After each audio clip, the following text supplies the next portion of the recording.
Hello दोस्तों, कैसे हैं आप लोग। स्वागत है आपका इस प्यारे से प्लेटफॉर्म कंसेप्ट क्लासेस पे। तो पिछली क्लास में हमने देखा था कि एक्सरसाइज 1.5 जो कि नंबर सिस्टम का है, संख्या पद्धति का एक्सरसाइज 1.5 के हमने एग्जाम्पल देखे थे। ठीक है, उम्मीद है आप लोग को समझ में आया होगा। नहीं अगर समझ में आया तो कोई बात नहीं, वीडियो को आप रिवाइंड करके देखिए, आपको बिल्कुल पूरी तरह से समझ में आएगा। ठीक है, मैंने सारे क्वेश्चन को एक एक करके कराया है। ठीक है, अब हम चलते हैं एक्सरसाइज 1.5 की तरफ। एक्सरसाइज 1.5 में हम लोग पहला सवाल शुरू करते हैं। ठीक है, पहला सवाल जो हमारा कहता है कि निम्नलिखित संख्याओं की पहचान परमेय अथवा अपरमेय संख्या के रूप में कीजिए। देखिए, उदाहरण में हमने बहुत सारे क्वेश्चन करवाए थे परमेय और अपरमेय संख्या को पहचानने के लिए। ठीक है, यहाँ पे भी हमें वही काम करना है, परमेय और अपरमेय पहचानना है। ठीक है, क्या करना है, परिमेय अथवा अपरिमेय संख्या पहचाने। ठीक है, परमेय या अपरमेय संख्या पहचाने।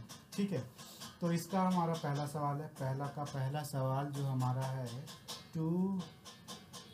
2 माइनस रूट 5। 2 माइनस रूट 5, बताइए ये परमेय है कि अपरमेय। तो हम कह सकते हैं कि रूट 5 का जो है वर्गमूल हम दशमलव में आएगा, और वो कैसा आएगा, अनबसानी, जो कि रिपीट होते रहेगा, मतलब कभी नहीं कटेगा, कभी भाग देने पे कभी नहीं कटेगा। वर्गमूल इसका कोई फिक्स वर्गमूल नहीं आएगा। इसका मतलब क्या है, दशमलव के बाद ये कुछ ना कुछ वैल्यू आते जाएगा। इसका मतलब ये है कि यह एक अपरिमेय संख्या, और दो में से हम किसी भी अपरिमेय संख्या को माइनस करेंगे तो वो अपरिमेय संख्या ही होगा। तो हम इसे लिख सकते हैं कि यह अपरिमेय संख्या है। ठीक है, सीधे अपरिमेय संख्या लेंगे। लॉजिक क्या है, लॉजिक ये है कि रूट 5 का वर्गमूल हमें निकालेंगे तो 2.4343 कुछ भी आएगा, लेकिन पूरा ये नहीं कटेगा। ठीक है, दूसरा हमारा है 3 जोड़ रूट 23 माइनस रूट 23। ठीक है, ये तब इसको चेक करना है। तो अब देखिए, रूट 23 प्लस में है, रूट 23 माइनस में है। तो हम इसको अगर ब्रैकेट हटाएं तो रूट ऐसे कुछ दिखेगा। ठीक है, और एक प्लस है और एक माइनस है, तो हम जानते हैं कि ये प्लस और माइनस कैंसिल हो जाएगा, और प्लस माइनस कैंसिल हो जाएगा, तो ये क्या बच जाएगा, 3 बच जाएगा। यानी ये क्या है, एक परिमेय संख्या है। ठीक है, तीसरा सवाल है 2 रूट 7 बटा 7 रूट 7। ठीक है, इसमें देखिए कि हमारा रूट 7 से रूट 7 हमारा कट जाएगा, भाग लगेगा। तो जब भाग लगेगा तो क्या बचेगा, 2/7। अब 2/7 क्या है, 2/7 हमारा एक परिमेय संख्या है, परिमेय संख्या है, परिमेय संख्या है। ठीक है, चौथे सवाल की तरफ बढ़ते हैं। 1/√2 हमारा क्या है, तो √2 हमारा क्या है, रूट ऐसे ही हम देख रहे हैं कि √2 का जो वर्गमूल होगा, √2 का वर्गमूल होगा 1.414 कुछ ऐसे करके आएगा, जो कि कटेगा नहीं। यानी ये क्या हो जाएगा, अपरिमेय संख्या हो जाएगा, अपरिमेय संख्या। इसको रेशनलाइजेशन भी कर सकते हैं, परिमेयकरण भी अगर करेंगे तो ये क्या हो जाएगा कि 1/√2 गुने √2 गुने √2। 2 में √2 से गुना हुआ तो ये हो गया 2, लेकिन ऊपर तो बच गया √2, तो ये क्या है, अपरिमेय संख्या है। ठीक है, पांचवा सवाल देखते हैं, यहीं पे कर लेते हैं पांचवा सवाल। पांचवा सवाल हमारा जो है वो कह रहा है 2 पाई। पाई का वैल्यू क्या आता है, 3 गुणे 1 4 2 7 कुछ भी आगे दशमलव डॉट डॉट करके लिखते जाएंगे, मतलब पूरा ये कटेगा नहीं, कोई एक निश्चित अंक तक नहीं ये कटेगा, तो हमारा क्या हो जाएगा, ये भी क्या होगा, एक अपरिमेय संख्या हो जाएगा, अपरिमेय संख्या हो जाएगा। ठीक है, इस तरह से हमारा ये पहला का जो 5 सवाल थे वो हो चुके हैं। ठीक है, चलते हैं दूसरे सवाल की तरफ। ठीक है, दूसरा सवाल हमारा क्या कहता है कि निम्नलिखित व्यंजकों को सरल कीजिए। सरल करना है, क्या करना है, सरल करना है। सरल करना का मतलब क्या है कि पहले से वो कठिन रूप में लिखा हुआ है उसको हमें सिंपल फॉर्म में चेंज करना है। क्या करना है, सिंपल फॉर्म में चेंज करना है, मतलब सरल करना है। तो उस कठिन रूप में मतलब कैसे लिखा है हम, क्वेश्चन हमारा 3 + √3 3 + √3 + 2 + √2। क्या करेंगे, बीच में किसी चीज़ का प्लस माइनस का निशान नहीं है तो हम क्या करेंगे, गुना करेंगे। गुना कैसे कैसे बताया था मैंने कि सबसे पहले ये एक अंक को पहले यहाँ लिखिए और उसके बाद ये लिख दीजिए पूरा 2 + √2। उसके बाद दूसरा ये अंक लिखिए और फिर इसके बाद पूरा लिख दीजिए इसको। इससे क्या होगा कि ये 3 से भी मल्टीप्लाई हो गया और √3 से भी मल्टीप्लाई हो गया, मतलब दोनों अंक से ये मल्टीप्लाई हो गया। 3 दूनी 6, 3 √2, फिर ये भी, ये देखिए यहाँ पे 3 √2 है, यहाँ √2 अंदर है, यहाँ पे √3 अंदर है, तो ये 2 √3 होगा। ऐसा नहीं कि दोनों सेम लिख देना है। √3 में √2 से गुना होगा, कितना होगा, √6 हो जाएगा। ठीक है, तो ये अलग है, ये अलग है, ये अलग, सब अलग अलग है, तो हमारा यही आंसर हो जाएगा। ठीक है, दूसरा सवाल चलते हैं। ठीक, कुछ नहीं करना है इसमें, जब भी हमें इस तरह का मिले सवाल, बीच में कुछ भी साइन ना हो, मतलब गुना करना है। गुना कैसे होगा, एक को रख कर दूसरे को लिख देना है, फिर दूसरे को रख कर फिर दूसरे को लिख देना है, मतलब 2 बार लिखना है दूसरे वाले को। उसके बाद फिर एक एक करके मल्टीप्लाई कर देना है, 3 में 2 से, 3 में √2 से, √3 में 2 से, फिर √3 में √2 से। ठीक है, ठीक है, दूसरा सवाल हम शुरू करते हैं। दूसरा सवाल क्या कह रहा है कि 3 + √3, ये तो सवाल बहुत ही आसान है। 3 + √3 और 3 - √3 क्या हो जाएगा इसका, 3 + √3 3 - √3 क्या हो जाएगा। तो हम देख रहे हैं कि अगर आप इसको अच्छे से देखिएगा, अगर आप इसको गौर से देखिएगा तो आपको ये a + b दिखेगा और ये a - b दिखेगा। दिख रहा है कि नहीं, दिख रहा है। तो हम जब जानते हैं कि a + b और a - b अगर कोई गुना में रहता है तो हम उसको a² - b² लिख सकते हैं। लिख सकते हैं कि नहीं, तो हम इसको a² - b² कर देंगे। ये 3 का स्क्वायर माइनस √3 का स्क्वायर, 3 का स्क्वायर कितना आता है, 9, और √3 का स्क्वायर कितना होता है, √3 का हमारा स्क्वायर जो हो जाएगा वो कितना हो जाएगा, 3। ठीक है, दिख रहा है ना बच्चों, सबको दिख रहा है, क्लियर क्लियर दिख रहा है, दिख रहा है। तो 9 में से 3 गया हो, कितना बच जाएगा, 6। ठीक है, तो ये हमारा ये दूसरे का आंसर हो जाएगा। ठीक है,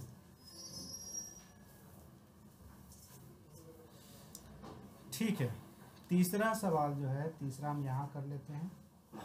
यहाँ दिख रहा है आप लोग को, ठीक है। तीसरा सवाल जो हमारा है, तीसरा सवाल भी हमारा बहुत ही आसान है। तीसरा सवाल कहता है कि √5 + √2 का स्क्वायर है, इसको हमें करना है सर। तो हम जानते हैं कि अगर आप इसको भी गौर से देखिएगा तो आपको a + b का होल स्क्वायर दिख रहा होगा, है ना। अगर a + b का होल स्क्वायर दिख रहा है तो हम क्या लिख सकते हैं इसको, a² + b² + 2ab लिख सकते हैं। अब इसको 2ab लिख लो, चाहे 2 × a × b लिख लो, बात एक ही है। तो अब इसका क्या हो जाएगा, a² हो गया, b² हो गया, + 2 × a हो गया, × b हो गया। हो गया कि नहीं? √5 में √5 से गुना करेंगे 5, √2 में √2 से गुना करेंगे 2, और 5 दूनी 10, तो ये कितना हो गया 2√10। ऐसा नहीं कि 5 दूनी 10 और 10 दूनी 20 कर देना, तो हो जाएगा गड़बड़। हमें क्या करना है, सिर्फ √2 वाले को गुना करना है अलग और इसको रखना है अलग। तो कितना हो जाएगा 5 × 7, 7 प्लस √10, ये हो गया हमारा आंसर। ठीक है, आया समझ में? हमें क्वेश्चन को देख के समझना पड़ेगा कि किस बेस पे है।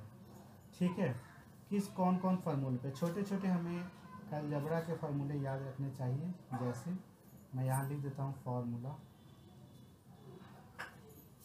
ठीक है, जैसे a + b का होल स्क्वायर जो होता है वो होता है a² + b² + 2ab। a - b का होल स्क्वायर क्या होता है, a² + b² - 2ab।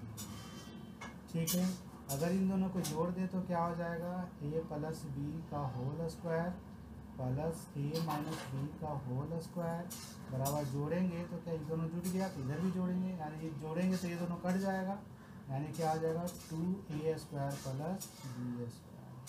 घटाएंगे तो क्या हो जाएगा, a + b का whole square minus a - b का होल स्क्वायर, और जब घटाएंगे तो ये दोनों कट जाएगा आपकी और ये दोनों जुड़ जाएगा, यानी कितना हो जाएगा 4ab। देखिए हमने ये दोनों फार्मूला लिखा, इसी दोनों फार्मूला से ये दोनों फार्मूला आ गया। ठीक है, अब क्या लिख सकते हैं कि a + b को लिख सकते हैं और a - b को लिख सकते हैं हम a² - b। ठीक है, अब देखिए इससे भी फार्मूला बन सकता है कि अगर यहाँ से हम a + b का होल स्क्वायर निकालें तो 2ab इधर जाके माइनस हो जाएगा, यानी हम क्या लिख सकते हैं a² + b² बराबर क्या होगा a + b का होल स्क्वायर माइनस 2ab। यहाँ से भी हम फार्मूला निकाल सकते हैं a² + b², a² + b² बराबर क्या हो जाएगा, ये माइनस है इस तरफ जाके प्लस हो जाएगा, यानी a - b का होल स्क्वायर प्लस 2ab। देखिए दोनों a² + b² का ही फार्मूला है, लेकिन ये प्लस के केस में है और ये माइनस के केस में। ठीक है, तो इस तरह से आपने देखा कैसे हमने दो फार्मूले से इतने सारे फार्मूले आ गए। तो इतना ये सब जो हमारा फार्मूला है बेसिक फार्मूला है। क्या है, बेसिक फार्मूला। ये हमारा कहीं भी यूज हो जाएगा। देखिए अभी इसमें भी यूज हो जा रहा है। ठीक है, कभी कभी करनी घात में यूज हो जाएगा। ठीक है, ठीक है, चलते हैं हम चौथे सवाल की तरफ। दूसरे नंबर का चौथा सवाल। ठीक है, चौथा सवाल। ठीक है, चौथा सवाल जो हमारा है √5 माइनस √2 और है √5 + √2। देखिए आपको देखने से लग रहा है a - b है, a + b है। a - b या a + b रहता तो हम क्या बताएं, a² - b² हो जाएगा, यानी √5 का स्क्वायर हो जाएगा, √2 का स्क्वायर हो जाएगा, यानी हम √5 का स्क्वायर 5 होता है, √2 का स्क्वायर 2 होता है, यानी कुल मिला के 3 आ जाएगा हमारा आंसर। ठीक है, इस तरह से हमारा 1 पॉइंट एक्सरसाइज 5 का पहला और दूसरा सवाल हो चुका है। ठीक है, अब चलते हैं हम तीसरे सवाल की तरफ। ठीक है, तीसरे सवाल की तरफ। तीसरा सवाल लैंग्वेज वाला है। ठीक है, लैंग्वेज को हम पढ़ देते हैं, बाकी सवाल अपने बुक से भी आप लिख सकते हैं। चलिए सवाल मैं लिख ही देता हूँ। तीसरा सवाल कहता है कि पाई को किसी वृत्त की परिधि सी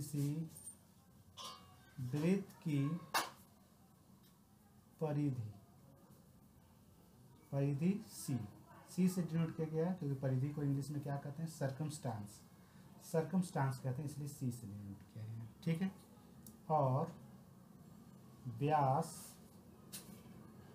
डी, व्यास को इंग्लिश में क्या कहते हैं, डायमीटर, तो इसको हम डी से सूचित करते हैं, के अनुपात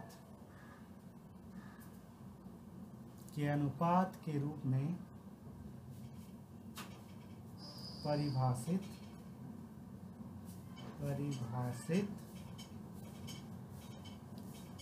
किया जाता है। ये तो हम लोग जानते ही हैं कि इस तरह से भी परिभाषित किया जाता है। व्यास को d से लिख सकते हैं, परिधि को c से लिखते हैं। ठीक है, अर्थात पाई बराबर c बटा d हो जाएगा। क्यों नहीं हो जाएगा? क्योंकि पास परिधि क्या होता है 2 पाई r और त्रिज्या व्यास क्या होता है 2r, तो कटेगा तो क्या होगा? पाई ही तो आएगा। ठीक है, ये तो सही है। यह इस कथन को विरोधाभासित करता है। यह इस कथन को विरोधाभासित करता है। विरोधाभासित मतलब अंतःविरोध करता है। अंतःविरोध करता है कि पाई एक अपरिमेय है। पाई एक अपरिमेय हो रहा है। ये तो हमारा 2r से 2r कट जाएगा, तो हमारा पाई अपरिमेय है। ये अपरिमेय कैसे हो सकता है? इसको तो परिमेय होना चाहिए, लेकिन हमने तो बोला है कि पाई क्या है? अपरिमेय। तो उसी को हमें एक साबित करना है। ठीक है, अब बताइए कि कैसे सुलझाएंगे इसको कि ये परिमेय है या अपरिमेय। ठीक है, तो कुछ नहीं करना है इसमें। सबसे पहले हम जानते हैं कि पाई बराबर क्या दिया हुआ है? c बटा d। ठीक है, दिया हुआ है। ठीक है, अब ये क्या है कि इस कथन में क्या है कि कोई विरोधाभास नहीं है। हम लिख सकते हैं इस उक्त कथन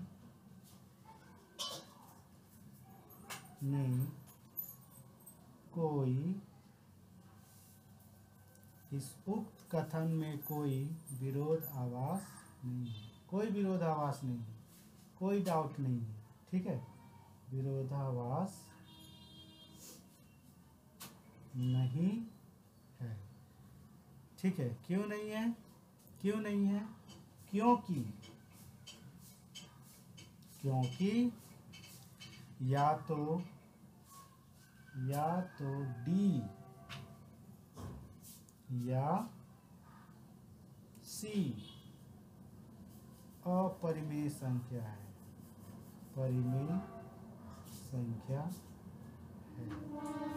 ठीक है, अब देखिए ये अपरिमेय संख्या क्यों है? या तो हमारा d अपरिमेय होगा या तो हमारा c अपरिमेय होगा, तभी तो हमारा पाई अपरिमेय होता है। ठीक है, तो हम कह सकते हैं कि ये विरोधाभास नहीं है। ठीक है, विरोध करने वाला चीज नहीं है, क्योंकि या तो d या तो c क्या है? अपरिमेय संख्या है। अगर d और c में से कोई भी एक अपरिमेय संख्या हो गया तो हम क्या कह सकते हैं? अतः पाई क्या है? पाई एक अपरिमेय संख्या है। अपरिमेय संख्या है। समझ गए? ठीक है, इसमें यही प्रूफ करना था कि पाई एक अपरिमेय संख्या है जब उसका c दिया हुआ है, d दिया है। c एक परिधि है, d एक व्यास है। तो अगर पाई बराबर c बटा d दिया हुआ है तो हम जानते हैं कि अगर c या तो c अपरिमेय होगा या तो d अपरिमेय होगा, तभी तो भाग देने के बाद वो अपरिमेय आ रहा है। परिमेय को अगर अपरिमेय से अगर भाग दे दें तो वो अपरिमेय ही आएगा। ठीक है, हमें ये जानकारी रखनी चाहिए कि अगर कोई अपरिमेय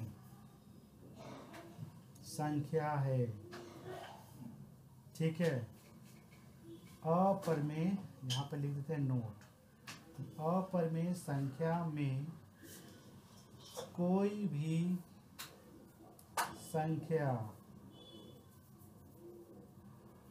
जोड़ा जाए, जोड़ा, घटाया, गुना या भाग किया जाए, भाग किया जाए तो वह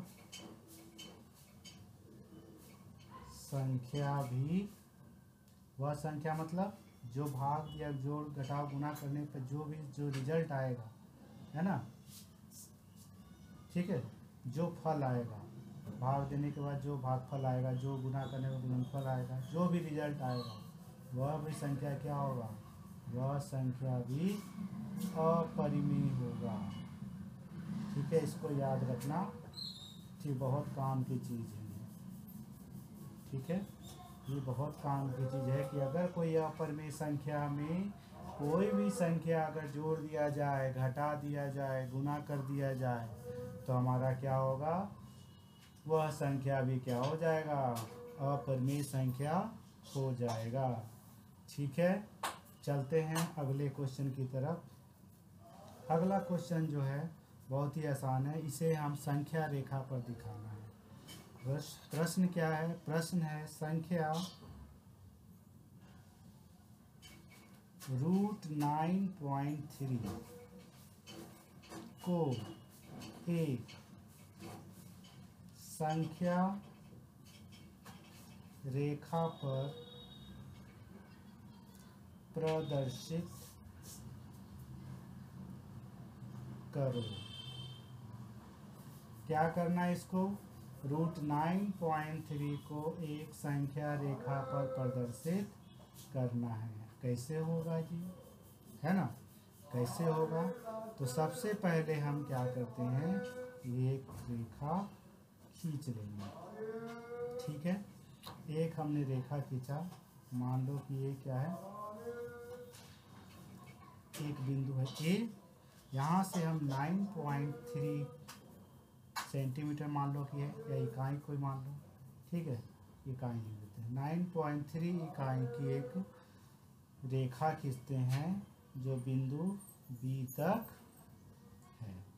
ठीक है, खींच लिया। अब बिंदु बी तक है, उसके बाद क्या करना है कि बी से एक इकाई मतलब एक यूनिट, एक इकाई हम आगे की तरफ एक उसी रेखा को बढ़ा देंगे जो कि पॉइंट सी तक जाएगा। ठीक है, सी तक जाएगा। अब क्या करना है कि अब जो हो गया ए सी, ए और सी से क्या बन गया लाइन, ए सी, ए सी का मध्य बिंदु कोई ले लेना है। यहाँ पे क्या है, एक मध्य बिंदु मान लो कि हम ओ ले लेते हैं। ठीक है, ओ मिल गया। ओ मिलने के बाद ओ का जो ओ से जो सी है और ओ से ए है मतलब त्रिज्या है, यहाँ से यहाँ इसको हम क्या कह सकते हैं, आर कह सकते हैं। तो जो त्रिज्या हमारा है वो ओ सी के समान होगा। ठीक है, अब इसी त्रिज्या को मानकर एक हम क्या करेंगे, अर्धवृत्त खींचेंगे। इस त्रिज्या को या इस त्रिज्या को मानकर क्या करेंगे, अर्धवृत्त खींच देंगे। अर्धवृत्त हो गया हमारा। अर्धवृत्त खींचने के बाद, अर्धवृत्त खींचने के बाद हम क्या करेंगे कि एसी पर हम एक लंब खींचेंगे। एसी पे हम क्या करेंगे, लंब खींचेंगे। लेकिन लंब हमें कहाँ खींचना है, ऐसा नहीं कि कहीं भी खींच दो, लंब हमें खींचना है जो कि बी बिंदु को प्रतिच्छेद करे। ठीक है, एक लंब हमें यहाँ पे खींचना है जो बी बिंदु को प्रतिच्छेद करे या बी बिंदु से ही गुजरे। ठीक है, और ऊपर जहाँ तक जाएगा इसका नाम हम डी रख देते हैं। ठीक है, वृत्त को कहाँ पे काट रहा है, डी पे काट रहा है। ठीक है, अतः इसीलिए हम क्या सकते हैं, ये जो बी डी होगा, ये जो हमारा बी डी होगा वही हमारा होगा 9.3 का रूट। ठीक है, ये जो बी डी हमारा क्या होगा, 9.3 का जो अंडर रूट वैल्यू आता है वही हमारा बी डी का लंबाई हो जाएगा। तो इस तरह से हमें ये दिखा देना है संख्या रेखा का। ठीक है, इसको चाहे तो आप लिख भी सकते हैं पॉइंट बाई पॉइंट करके कि सबसे पहले क्या करना है कि एक ए बी रेखा खींचे जो बी तक 9.3 इकाई की हो।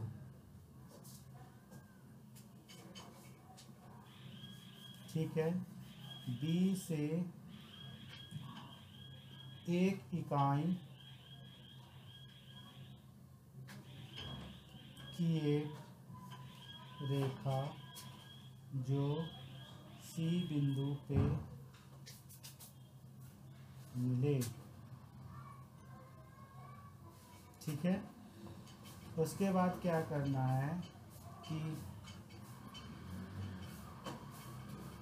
AC के मध्य में O बिंदु पता करें। ठीक है, OC त्रिज्या लेकर एक अर्धवृत्त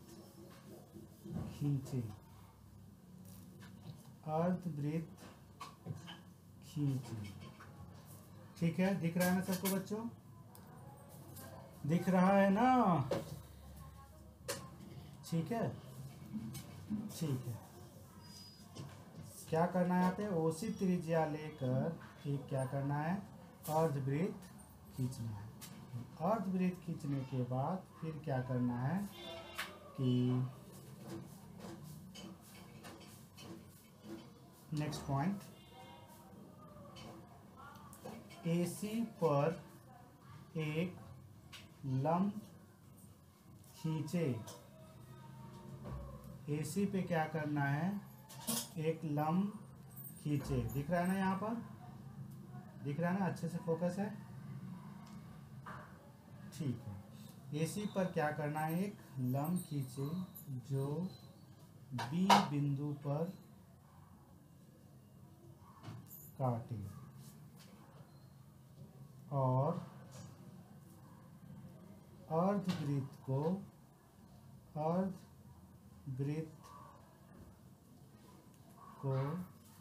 D बिंदु पर काटे। ठीक है, अर्धवृत्त को कहाँ काटे? D बिंदु। ठीक है, तब क्या होगा? तब यही जो हमारा ग्राफ है, ये हमारा जो इमेज है, चित्र है, वो हमारा क्या हो जाएगा? उसमें जो BD जो निकलेगा वही हमारा 9.3 का अंडर रूट हो जाएगा।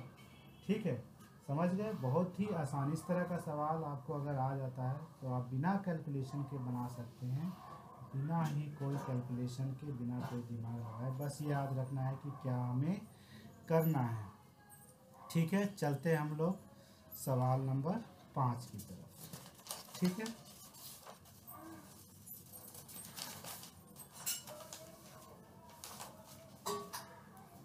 ठीक है, दिख रहा है दोस्तों? सवाल नंबर 5 की तरफ चलते हैं। 5 क्या कहता है कि निम्नलिखित प्रत्येक में से हर का परिमेयकरण कीजिए। क्या करना है? निम्नलिखित प्रत्येक को हर का परिमेयकरण करना है। परिमेयकरण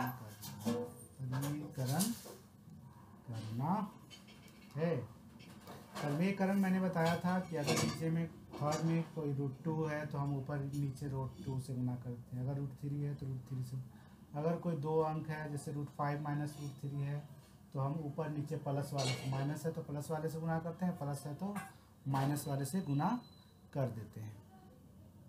ठीक है, तो इस तरह से हम कर देते हैं। ठीक है, 5 का पहला सवाल हमारा है 1/√7। बहुत ही आसान है। इसको हम क्या लिख सकते हैं? √7 नीचे है तो √7 से √7 में गुना करें। ऊपर नीचे √7 से गुना करने में कोई भी परेशानी नहीं होगी। क्यों? क्योंकि बाद में हम काटेंगे तो ये फिर से उतना ही आ जाएगा। यानी हम किसी भी संख्या से ऊपर नीचे गुना कर सकते हैं। ठीक है, ये मैथ का रूल है। तो ऊपर हो जाएगा √7 और नीचे हो जाएगा 7। ठीक है, तो ये हमारा परिमेयकरण होगा।